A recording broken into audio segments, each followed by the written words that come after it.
तो दोस्तों नमस्कार, आपके अपने चैनल पर स्वागत है। जैसा कि आप लोगों ने थंबनेल में देखा है कि राजस्थान फोर्थ ग्रेड या चतुर्थ श्रेणी और उसके कंपेयर में करते हैं हम रेलवे, इंडियन रेलवे जो कि सेंटर की जॉब है, Indian railway group D level 1। क्योंकि अभी हाल ही में कंपेयर इसलिए किया है कि क्योंकि हाल ही में 32,000 के आसपास पोस्टों पर रेलवे ग्रुप डी के एग्ज़ाम चल रहे हैं और 50,000 55 60,000 सॉरी 60,000 के आसपास हमारा एग्ज़ाम हो चुका है राजस्थान चतुर्थ श्रेणी का। तो कुछ बंदे ऐसे कॉमन होंगे जो इसमें भी सिलेक्शन ले लेंगे और इसमें भी होंगे। तो इस आधार पर कर रहे हैं, कम से कम 2,000 या 3,000 तो ऐसे होंगे जो राजस्थान से इसमें बराबर ले सकते हैं। बोल नहीं सकते क्योंकि राजस्थान में 4500 के आसपास इतनी क्या वैकेंसी अपनी इस बार आई हुई है, तो कम ही वैकेंसी है पिछली बार के कंपेयर करें तो रेलवे में। लेकिन फिर भी मानते हैं कुछ तो ऐसे सेलेक्ट होंगे, अलग अलग जोन से सेलेक्ट होंगे और वो मतलब उन कन्फ्यूजन हो जाएगा कि इसमें जाएं या इसमें नहीं जाएं, तो कौन सी बेस्ट जॉब रहेगी या फिर उसमें कौन सी में आना चाहिए, मतलब वो उनको कन्फ्यूजन रहेगा। तो इसी के मुद्दे को लेकर हम बात करते हैं कि आपके लिए कौन सा अच्छा रहेगा, कौन सा अच्छा नहीं रहेगा। दोस्तों मैं आपको बता देता हूँ, अगर आप राजस्थान फोर्थ ग्रेड और इसमें दोनों में सिलेक्शन हो जाता तो मैं आपको एक बढ़िया वो बताता हूँ। अगर आपकी रेलवे में पॉइंट्समैन, वर्कशॉप और टीएल&एससी इन तीनों में आपका सिलेक्शन होता है तो आपको रेलवे में आना चाहिए। अदरवाइज इनकी 70 पोस्टों से किसी भी पोस्ट पर आपका सिलेक्शन होता है तो ना आए तो बेटर है। मैं बता रहा हूँ कि इसमें सैलरी अच्छी है, इसमें रेस्ट अच्छा है, लेकिन न आए तो बेटर है। इसमें प्रमोशन के चांस सबसे वीक हैं, सबसे कमज़ोर हैं। 10-10 से 15 साल लग जाते हैं, प्रमोशन आपका नहीं हो पाता। और ऐसे राजस्थान चतुर्थ श्रेणी में आपका एक अच्छा ये है कि 5 से 7 साल मिनिमम, नहीं तो 10 साल में आप एलडीसी बन जाओगे, उसके 5 साल बाद आप यूडीसी बन जाओगे और उसके 5 से 7 साल बाद आप एडब्ल्यू बन जाओगे। तो आपके मैक्सिमम चांस प्रमोशन के आपके टेबल पर गुजरेंगे, ज़्यादातर चांस इसके यही है। शुरुआत से भी इसमें काम ऐसा कुछ है नहीं, हार्ड वर्क है नहीं, टेबल वर्क है। कुछ भी गाँव में उस पार्ट में एक पार्ट बनाया था वीडियो का कि इसकी क्या-क्या रेसिली, इसमें कुछ बातें अधूरी रह गई थी, उस बातों को भी इधर पर ज़िक्र कर लेता हूँ मैं। कि इसमें कुछ-कुछ को छोड़कर टेबल वर्क ही रहेगा, मैक्सिमम इसमें टेबल वर्क ही है। आपको 2-3 साल काम करवा लेंगे ज़्यादा से ज़्यादा ऑफिस साफ-सफाई का, उसके बाद में अपने आप उनको पता चल जाएगा कि बंदे को नॉलेज हो गई तो इसको मतलब कंप्यूटर पे या कनिष्ठ का कार्य कराएँगे। ज़्यादातर तो यही है, आपको फोटोकॉपी कराना या डिटेल का कहीं आदान-प्रदान पोस्ट ऑफिस का कार्य या मतलब ऐसा ही रहेगा जो फाइलों से संबंधित काम निकलेगा। अपना पूरा दिन ऐसा ही निकलेगा, आपको फाइलों में ही मतलब, क्योंकि जो ये यहाँ पर एलडीसी हैं या फिर इनका इतना काम है, इन पे इतना बर्डन है कि दूसरा काम आपको बता नहीं पाएँगे। आपके काम को ही ये सोचेंगे कि ये मेरा काम ही कर दे, सभी पे ये रहेगा तो आपको यही काम देखने को मिलेगा।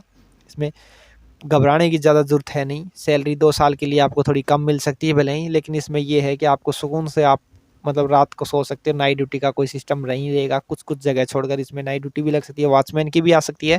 क्योंकि जो 54 ये 60,000 हो गई, अब तो 60,000 के ऊपर ही काउंट करें। जो 60,000 हैं इन पर कुछ-कुछ ऐसी पोस्ट हैं, वार्डन की हैं या फिर वॉचमैन की हैं या फिर या अटेंडेंस की हैं, या मतलब बहुत सी पोस्ट ऐसी हैं जो चतुर्थ श्रेणी से रिलेटेड नहीं करती। तो आप अगर उनमें से कोई आपका सिलेक्शन हो तो अच्छी बात है।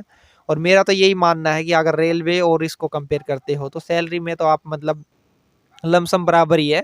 5 से 7,000 का गैप रहेगा। रेलवे की थोड़ी-सी 7 से 8,000 भी हो जाए, 10,000 के आस-पास भी कुछ प पोस्टों पर 10,000 भी राजस्थान चतुर्थ श्रेणी से ज़्यादा रहेगी।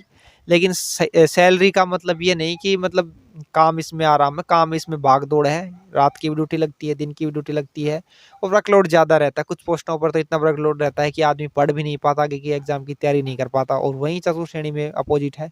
अगर आपको जो काम है वो आपका खत्म हो जाता है, उसके बाद आप पढ़ाई कर सकते हो। सैटरडे संडे की रेस्ट रहता है ज़्यादातर स्कूल को छोड़कर, कुछ 5-7 डिपार्टमेंटों को छोड़कर, बाकी में सैटरडे संडे का ऑफर होता है। तो ये मतलब एक सबसे अच्छी बात है। और अपनी स्टेट की, चलो स्टेट में अगर स्टेट में मिले तो स्टेट की तो सबसे बेस्ट ही जॉब है, लेकिन अगर अदर स्टेट में भी किसी को मिल जाती है तो मैं यही कहूँगा कि आपको चतुर्थ श्रेणी बेस्ट रहेगी इन दोनों के कंपेयर में। ये नहीं कहूँगा कि मैं पटवारी का, ग्राम सेवक का इनका कंपेयर में करूँ, मैं ग्रुप डी से ग्रुप डी का कंपेयर कर रहा हूँ अभी। कांस्टेबल का भी अगर नेक्स्ट उसमें वीडियो में कांस्टेबल का करूँगा, राजस्थान पुलिस कांस्टेबल इसमें, क्योंकि इसमें कुछ राजस्थान कांस्टेबल से तो बेस्ट अच्छाइयाँ हैं, कुछ खूबियाँ हैं, वो आपको बताऊँगा इसकी बुराई और अच्छाइयाँ। इसकी राजस्थान पुलिस और कांस्टेबल की, और राजस्थान चतुर्थ श्रेणी में कुछ कैंडिडेट हैं। आपको जाना तो जिसके मतलब मैं तो यही कहूँ कि आपको जाना तो कांस्टेबल में चाहिए, क्योंकि इसमें कम नंबर वाले का सिलेक्शन हो जाएगा। तो आपको इधर आने का मतलब वो नहीं है, इसमें नहीं आना चाहिए, मेरा तो यही है मानना तो। लेकिन मैं रेलवे से इससे कंपेयर कर रहा हूँ जो कि आने वाले समय में आएँगी। क्योंकि कुछ लोग ऐसे भी हैं जो रेलवे में सिलेक्शन ले लेंगे और कुछ इधर भी ले लेंगे, तो उन लोगों के लिए वीडियो है। अगर आपका रेलवे में अगर 2-4 पोस्ट ऐसी है पॉइंट्समैन की, मेडिकल की, या फिर पोर्टर की, या फिर आप वर्कशॉप TLNDC मान सकते हैं। वर्कशॉप मतलब कुछ ऐसे वर्कशॉप हैं, छोटे वर्कशॉप हैं, तो उनमें आपका भविष्य मतलब अच्छा रहेगा, उसमें प्रमोशन भी अच्छा हो जाता है। और फिर आपका ये है मेन बात उसमें ये है कि आपको वर्कलोड नहीं रहेगा। प्रमोशन तो सभी में, सभी डिपार्टमेंट में यही रहता है, प्रमोशन तो जल्दी आता नहीं है, लग जाते हैं उसके बाद में समस्या आती है। लगने से पहले ये समस्या रहती है कि कैसे भी कर जॉब लग जाए। असली समस्या तो लगने के बाद ही स्टार्ट होती है कि जॉब भी लग गई, मतलब अब प्रमोशन नहीं हो रहा।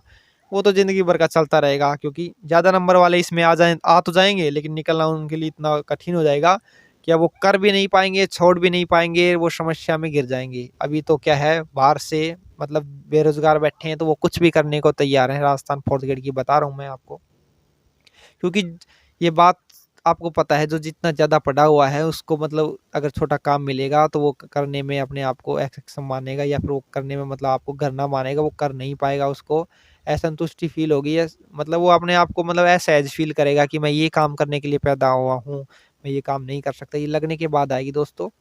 आप अगर अभी लगे नहीं हो, क्योंकि लगने से पहले ये रहता है कि मन में कैसे भी इस बेरोजगारी से छुटकारा पा जाएं, तो एक अपने आप में हम यहाँ से निकल जाएं, इस दलदल से निकल जाएं। दोस्तों दलदल अंदर आने के बाद भी उतनी ही दलदल है, बस फर्क इतना है कि आपके हाथ में पैसे आते रहेंगे, लेकिन दलदल इतना ज़्यादा है, उससे ज़्यादा, क्योंकि आप काम करना नहीं चाहोगे, पसंद आएगा नहीं काम, और निकलना नहीं चाहोगे, क्योंकि समाज में ये होगा कि इसने जॉब क्यों छोड़ दिया। तो सबसे ज़्यादा तो ये समस्या आने वाली है। तो मैं यही कहता हूँ, जिसके ज़्यादा नंबर आ रहे हैं, मैं पहले भी वीडियो बना चुका था, उसमें कहा था कि जिसके ज़्यादा नंबर आ रहे हैं उसने मतलब फोर्थ ग्रेड का DV स्किप करें तो ही फायदा रहेगा। मैं पहले बता रहा हूँ, नहीं आप बाद में ना एक सीट खराब कर मतलब जॉब छोड़ के जाओगे, ये गारंटी की बात है। जिसके ज़्यादा नंबर आ रहे हैं, अच्छे घर से, अच्छे खासे घर से है, या फिर उसको या ये लग रहा है कि मैं किसी और तैयारी में एग्जाम में ये एग्जाम निकाल लूंगा, और एग्जाम उसमें आशा लग रही है कि मैं एग्जाम निकाल सकता हूँ, तो उसको चतुर्थ श्रेणी का DV देना नहीं जाना चाहिए, क्योंकि एक बाई की पोस्ट खा रहा है, तो ये अच्छा नहीं। क्योंकि SSGD में यही होता है, पहले तो देख कर यूट्यूब वीडियो देख कर चले जाते हैं, फिर बाद में मतलब 500 छोड़ देते हैं, 200 छोड़ देते हैं, बहुत तो छोड़ते हैं। मतलब आप यूट्यूब नहीं देखते, वहाँ इतने लोग पे मतलब जाकर ट्रेनिंग में 20 दिन 25 दिन ट्रेनिंग के 2 साल बाद 1 साल बाद छोड़ देते हैं। मतलब जॉब जो दिखती है वैसी रहती नहीं है, वहाँ काम कराया जाता है, सुबह उठाया जाता है, तो वही इसमें है। इसमें इतना हार्ड वर्क तो नहीं है, लेकिन इसमें मानसिकता का रहेगा। आपको मतलब ज़्यादा पढ़े लिखे हो गए, आपका मतलब किसी एग्जाम में 1-2 नंबर से रह रहे हो और बैकग्राउंड अच्छा है, तो इसमें आप कर नहीं पाओगे, क्योंकि माइंड में ये रहेगा कि मैं इस लायक नहीं हूँ, मैं ये क्यों करूँगा, मैं ये क्यों करूँगा। आपके ये दिमाग में आपको फिर काम करने नहीं देगी, आपको आगे बढ़ने नहीं देगी। तो आपको इससे बचना है, तो आपको एक ही सलाह देता हूँ कि आपको इस मतलब इसका DV स्किप कर देना है। अगर आपको पता है चपरासी की जॉब है, नाम बदलने से कुछ नहीं होगा, आप फोर्थ ग्रेड हो तो फोर्थ ग्रेड ही रहोगे, तो आपको इससे बचना चाहिए, आपको DV स्किप करना चाहिए, ताकि किसी एक घर में मतलब एक खुशी आए, या फिर उसके लिए मतलब एक अच्छा रहे। वो कर भी लेगा, जिसके कम नंबर आ रहे हैं वो अपने आप में ये संतुष्टि मान के कर लेगा कि ये मुझे ये मिल गई, आगे अगर मैं तैयारी करता रहूँगा तो यहाँ से निकल जाऊँगा। वो अपने आप में एक मोटिवेटेड है, अगर कोई ऐसा है तो वो अच्छी बात है। लेकिन फर्स्ट प्रायोरिटी यही है कि आप ना जाएँ तो एक अच्छे रहेगा, क्योंकि आपके ज़्यादा नंबर आ रहे हैं, 100 आ रहे हैं, 90 आ रहे हैं, 97 आ रहे हैं, आप किसी और एग्ज़ाम में अभी सेलेक्ट नहीं हुए 1-2 साल में, या फिर आपने आप किसी और भर्तियाँ आ रही है उसमें हो जाओगे, क्वालिफ़िकेशन अच्छी है आपकी। इधर बेरोज़गारी चक्कर में आ रहे हो, काम कर नहीं पा रहे, तो आपको ना ही जाओ तो DV कराने अच्छा रहेगा। दोस्तों अगर कुछ अच्छा लगे वीडियो में तो चैनल को सब्सक्राइब ज़रूर करें, क्योंकि मेरे द्वारा छोड़ी गई वीडियो कोई पहले से आपको बताऊं तो सबसे पहले आपके पास नोटिफिकेशन आए, तुरंत जानकारी मिले। और अगर आपकी थोड़ी सी हेल्प रहे, चैनल को लाइक करें, शेयर करें, सब्सक्राइब करें। थैंक यू दोस्तों।